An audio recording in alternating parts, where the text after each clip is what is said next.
આજે આપણે TAT HS માટે આઈએમપી નિબંધ જ્ઞાન અને વિજ્ઞાનની સદીમાં શિક્ષકની ભૂમિકા શું છે એના વિશે આપણે આજે ચર્ચા કરવાના છીએ. તો આજની 21મી સદી છે અને વિજ્ઞાનની સદી તરીકે પણ ઓળખવામાં આવે છે. ટેકનોલોજીના અદ્ભુત વિકાસને વિશ્વને ગ્લોબલ વિલેજ બનાવી દીધું છે. તો ઇન્ટરનેટ, કૃત્રિમ બુદ્ધિમત્તા, એઆઈ વગેરે ડિજિટલ સાધનોનો યુગમાં માહિતીનો ભંડાર છે. માત્ર એક ક્લિક દ્વારા આપણે દરેક વસ્તુ છે એ આપણને મળી જતી હોય છે. પરંતુ અહીંયા પ્રશ્ન એ છે કે શું શિક્ષકની જરૂરિયાત હજુ પણ છે? તો એનો જવાબ છે હા. કારણ કે શિક્ષક વગર ગમે તે ટેકનોલોજી હોય તો એને આપણે ચલાવી શકતા નથી. આજનો સમય છે તે માહિતીના વિસ્ફોટનો છે. વિદ્યાર્થીઓ પાસે લેપટોપ અને સ્માર્ટફોન છે, પરંતુ તેમાંથી ઉપયોગની જે સામગ્રી છે કેવી રીતે તારવવી એ વિદ્યાર્થીને હજી નોલેજ નથી. એટલા માટે શિક્ષક આ જે ઉપયોગી માહિતી છે એને કેવી રીતે તારવવી એ શિક્ષક શીખવે છે. દાખલા તરીકે આપણે એઆઈની વાત કરીએ આજે, તો એઆઈની અંદર આપણને ગણિત છે એ ગણિત દાખલા ગણી આપે છે, પરંતુ વિદ્યાર્થીને દાખલા ગણવામાં પડતી જે મુશ્કેલી છે, મૂંઝવણ છે, એ એઆઈ સોલ્વ કરી આપતું નથી. તો એના માટે શિક્ષકની જરૂરિયાત જ છે. કારણ કે શિક્ષક એવો છે કે વિદ્યાર્થીને વર્ગખંડની અંદર પ્રેમ, શાંતિ અને ઊંઘથી એ સરસ રીતે એને શીખવી શકે છે. જેમ કે એઆઈ આપણને સારી રીતે દાખલાઓ કે દરેક ચીજ છે ગણી આપે છે, પરંતુ એનો જવાબ કેવી રીતે આવ્યો અને કઈ રીતે આવે એ માત્ર કેલ્ક્યુલેટ કરી શકે છે, પરંતુ એની સમજણ શક્તિ છે એ સમજણ શક્તિ તો એક શિક્ષક જ આપી શકે છે.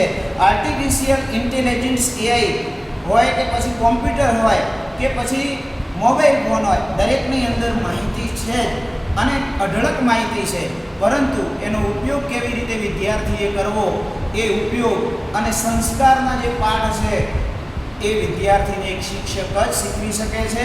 પરંપરાગત શિક્ષણમાં શિક્ષક પુસ્તકથી ભણાવતો હતો, પરંતુ આ સદીમાં શિક્ષણના ક્ષેત્રે દરરોજ નવા બદલાવ આવી રહ્યા છે.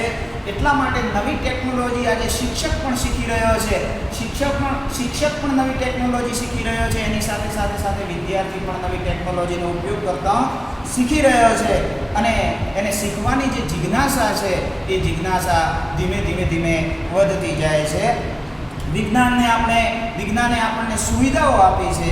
ક્યારેક તે માનવ સંબંધો પર અંતર પણ લાવે છે, પણ શિક્ષક વર્ગખંડમાં ચર્ચા અને પ્રવૃત્તિ દ્વારા વિદ્યાર્થીને પરસ્પર જે આદર, પ્રેમ અને ભાઈચારાનો જે પાઠ ભણાવે છે અને સમાજનું જે નિર્માણ કરે છે, અને સમાજનું જે નિર્માણ છે એ શાળાના વર્ગખંડોની અંદર થાય છે મિત્રો.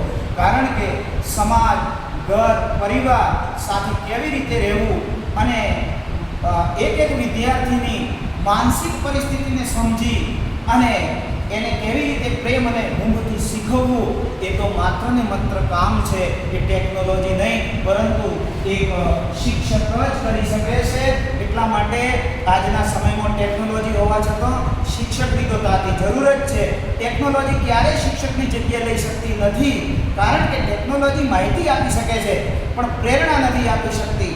શિક્ષક એક એવો દીપક છે કે જે ટેકનોલોજીના પ્રકાશને અને માનવતાની જ્યોતને સતત પ્રજ્વલિત કરે રાખે છે. અને કહેવાય છે કે શિક્ષક એ સાચા અર્થમાં ખરેખર ભવિષ્યનું નિર્માણ કરે છે.